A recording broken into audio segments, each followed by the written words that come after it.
kind of difficult to be certain about most of the details of Muhammad's life because the historical sources are so late. Our earliest detailed biographical source on Muhammad's life is Ibn Ishaq's Sirat Rasulullah, which was written more than a century after Muhammad died. And we don't even have what Ibn Ishaq actually wrote. We only have an edited version by Ibn Hisham. And Muslims don't even pay much attention to Ibn Ishaq. The sources they used to learn about Muhammad, their main hadith collections, were written 2 to 3 centuries after he died. So we're dealing with some very late material. But if we take the Muslim sources at face value, the story of Muhammad's life goes something like this. He was born around 570 AD in a city called Mecca in what is now Saudi Arabia. His father, Abdullah, died before he was born, and his mother, Amina, died when he was 6 years old.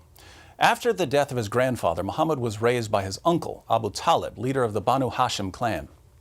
While he was still young, Muhammad began working in the Meccan caravan trade, which put him in contact with diverse religious traditions.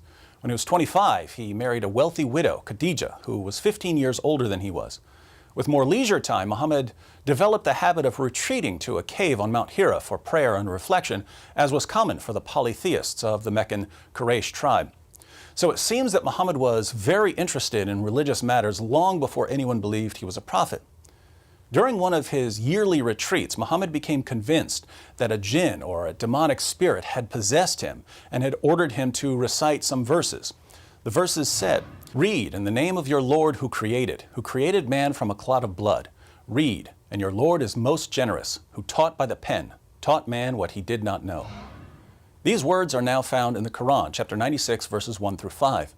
So this is when Muhammad started receiving revelations that would eventually become the Quran. But again, he didn't think that they were revelations at this point. He thought that he was possessed by some sort of poetry demon.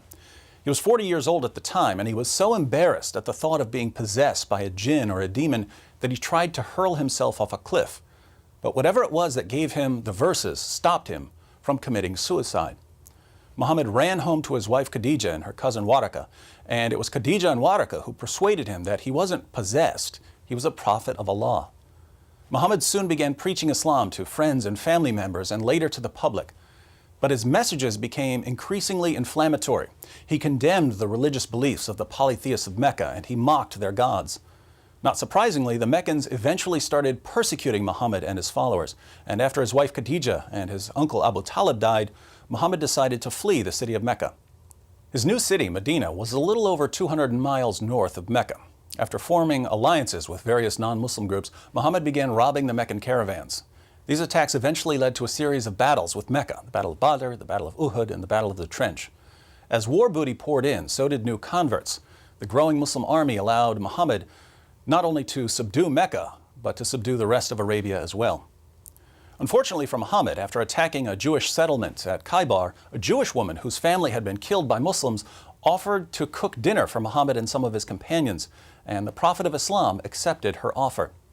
But the food she gave him was poisoned. Muhammad spit the food out, but according to Muslim sources, the poison caused some sort of internal damage, which led to severe pain and ongoing medical problems.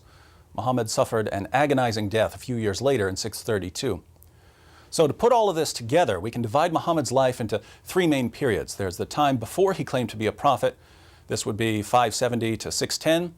There's his time in Mecca after he claimed to be a prophet. This is 610 to 622.